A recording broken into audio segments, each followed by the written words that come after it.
maintenant vous présenter la personne qui va nous accompagner par sa vision jusqu'à la fin de cette journée.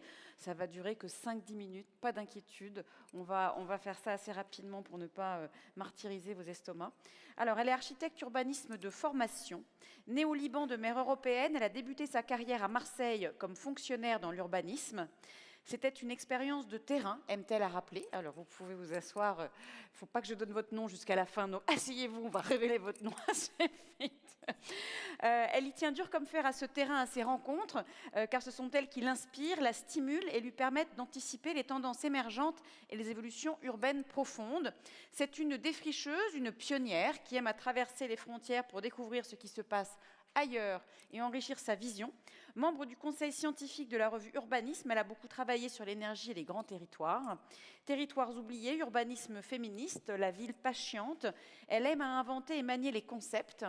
Essayiste, elle a publié de nombreux ouvrages de référence pour les professionnels de l'immobilier. Après s'être longtemps occupée du Grand Prix de l'urbanisme, elle l'a elle-même reçu en 2016 pour l'ensemble de sa carrière, alors qu'elle était inspectrice générale du développement durable. Selon elle, les nouveaux innovateurs doivent tuer les anciens.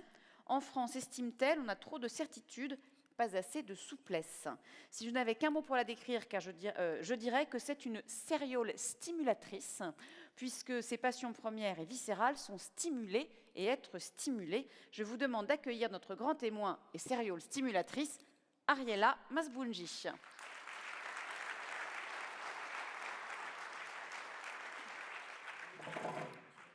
Oui, pardon, les micros sont sur la table, je la ramène, c'est parti. Hop là. Et voilà un micro. Alors Ariela, est-ce que vous avez été stimulée ce matin? Et si oui, par quoi? Vous avez 5 minutes. Alors, 5 minutes. J'ai été très stimulée surtout par l'incroyable intelligence, la mobilisation de l'ensemble des intervenants, y compris ceux qui ont fait l'ouverture, sur ce qui nous attend, sur ce qu'il faut faire, et avec une parfaite conscience des problèmes que nous affrontons, et aussi un optimisme pour agir. Alors, une fois que j'ai dit ça, je vais être un peu moins optimiste, parce que on est quand même confronté à 3 choses. Pour résumer, le défi de la connaissance, et ça vous en avez beaucoup parlé. La connaissance, on l'a, mais on l'a pas complètement, et on découvre tous les jours. Moi, récemment, j'ai auditionné Marc-André Sellos et je découvre que l'essentiel des problèmes d'émissions de CO2 est dans la biodiversité, ce que je ne savais pas, je dois reconnaître.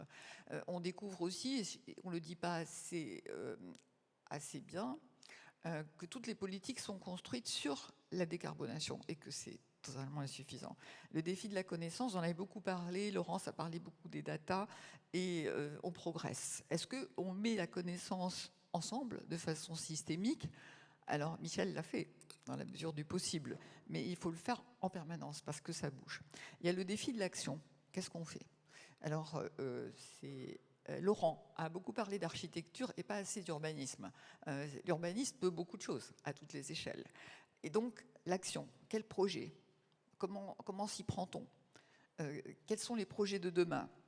Et le défi démocratique qui me paraît le plus important, c'est-à-dire à la fois le défi politique et le défi de l'adhésion des habitants. Enfin, l'adhésion plus que ça, la prise de parole des habitants, leur sensibilité. Et là, on est extrêmement loin du compte, extrêmement loin. C'est-à-dire que pour moi, il y a un complet décalage entre cette incroyable mobilisation du monde professionnel, pas l'ensemble, enfin ceux que vous avez invités, ceux qui sont dans la salle, l'incroyable mobilisation des scientifiques et ce que nous vivons, c'est-à-dire un recul terrible des politiques publiques. Quand on voit que la loi contre l'usage du cadmium n'a pas été votée par 2 partis que je ne citerai pas, dont un parti soi-disant démocratique, on se dit là, il y a un problème. C'est-à-dire, est-ce que les gens ont des enfants, des petits-enfants, ils n'ont pas peur que leur bébé ait un cancer à 5 ans? C'est terrifiant. Quand on voit quand on voit que la loi du plan a été votée, on se dit, mais où on est? Où on est? Et qu'on compare au discours de Michel. Quand on voit que la recherche est en mauvaise posture, qu'on a détruit le JPPO, quand même un lieu de connaissances extraordinaires. L'ADEME, pour de soi-disant raisons économiques qui ne tiennent pas la route. Parce que ça a été dit par plusieurs intervenants, et on y reviendra ce soir, le coût de l'inaction est monstrueux. Et on l'a vu récemment, on l'a vu quand même, avec ce que produisent les catastrophes, d'une part, et ce que produit la canicule, et ce qui nous attend. Donc, moi, j'aurais tendance quand même à insister, d'une part, sur le fait que l'adaptation, c'est important, mais qu'il ne faut pas oublier l'atténuation. Certains l'ont évoqué, c'est pas complètement perdu, on peut quand même essayer d'atténuer, je crois que Laurence l'a dit. Et surtout, la question politique. Parce que regardez ce qui se passe partout dans le monde, quand même, avec la montée de l'extrême droite, l'abandon des politiques écologiques est général et gravissime. Parce qu'on a vu des simulations assez terrifiantes de ce qui nous arriverait si on reste dans le régime démocratique où nous sommes. Mais si on n'est plus dans le régime démocratique, moi je vous conseille la lecture. Bon, vous allez me dire que c'est très politique, mais quand même. Ce livre magnifique, Marine Le Pen, présidente, une dystopie politique, c'est formidable parce que ce qui est écrit là, c'est l'application du programme. Le programme est appliqué, c'est-à-dire qu'on ne pose pas de questions éthiques. Est-ce qu'on a le droit de ne pas loger les immigrés? Est-ce qu'on a le droit de ne pas leur donner les prestations sociales? Non, non, on applique le programme. Juste, on voit très bien ce qui se passe, c'est-à-dire ce qui se casse la gueule immédiatement. C'est l'accueil des immigrés, et là, on voit que le pays s'arrête. Ce qui se passe, la destruction de la culture et votre territoire, c'est ce que c'est. La question de la femme, les droits de la femme, et on y reviendra, et la question écologique, puisqu'il y a une négation même de l'existence du réchauffement climatique. Donc, il faut qu'on se mobilise. Alors, comment on peut se mobiliser? On peut se mobiliser avec ce que vous faites, certes, mais aussi en touchant davantage l'ensemble de la population. Parce que le politique, il reflète la population, ce que dit la population, ce que pense la population. Comment on fait pour la toucher?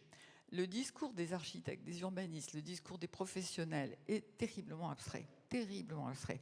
Et les choses sont rarement dites de façon stricte et sévère. Moi, je me souviens qu'il y a une dizaine d'années, quand au Portugal, les gens brûlaient dans leur voiture et que Marseille a failli être brûlée, j'avais dit pourquoi on ne dit pas que le réchauffement climatique, que l'étalement urbain est responsable. Ah oui, mais on n'est pas sûr à 90%. Je dis on n'est pas sûr, on est sûr, on le dit maintenant. Pourquoi on ne le dit pas? Parce que c'est quand même essentiel de faire passer des messages extrêmement simples, pour que les gens comprennent. Et plus que ça, c'est-à-dire que je pense qu'il y a un travail sur les réseaux sociaux, mais on y reviendra, qui me paraît important, parce qu'on a laissé les réseaux sociaux à ceux qui disent exactement le contraire de tout ce que vous racontez. Et c'est essentiel. Et vous avez des intervenants très jeunes, dont Victor, qu'on va écouter tout à l'heure. Il faut arriver à s'en emparer avec les mêmes méthodes. Alors, le problème, je terminerai avec ça, et Julian Oda-Ampoli nous a bien sensibilisé à la manière dont fonctionnent les réseaux sociaux. Alors, il dit que les messages informatifs ne sont pas écoutés, ne sont pas lus, ou très peu, très peu. Ce sont les messages émotionnels qui sont lus. Alors, comment on fait pour faire passer des messages émotionnels? Je pense qu'avec tout ce que vous avez raconté ce matin, on est en mesure de le faire. Mais il faut qu'on y arrive à le faire. Il dit aussi que les messages négatifs passent mieux que les messages positifs. Alors ça, c'est embêtant. Pour nous, c'est embêtant. Je cite François Gémen, donc politologue, que j'avais fait intervenir dans un débat Sans écologie, pas de business, qui dit « Le coup de l'inaction, la peur, ça ne marche pas ». Et la peur, il faut se souvenir que ça ne marche pas. Rappelez-vous Fukushima, juste au moment de Fukushima, juste après, les Japonais étaient vraiment très mobilisés. Ils voulaient agir. Et ils ont commencé à économiser l'énergie, ils voulaient pas le nucléaire, et puis maintenant, c'est revenu. Et là, beaucoup d'entre vous pensent que ce qu'on vient de vivre avec la canicule, ben, ça va régler le problème parce que les gens vont être sensibles. Pas du tout, parce que dans quelques temps, ils vont oublier, il va faire bon, et ça ne marche pas à la peur.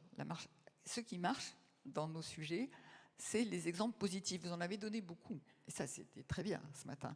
Alors, comment on fait pour s'emparer des réseaux sociaux en donnant des messages émotionnels, mais positifs, et occuper l'espace médiatique pour que l'ensemble de la population porte nos sujets et que ça remonte aux politiques publiques. Alors, certes, les élus locaux sont mobilisés, mais l'État pas du tout, et ça peut s'aggraver grandement. Bon, alors vous avez compris, communiquez sur les réseaux sociaux, soyez positifs, donnez des exemples, et voilà. On va retrouver Ariella en fin de journée, on discutera plus longuement toutes les deux sur les problématiques de l'immobilier. En attendant,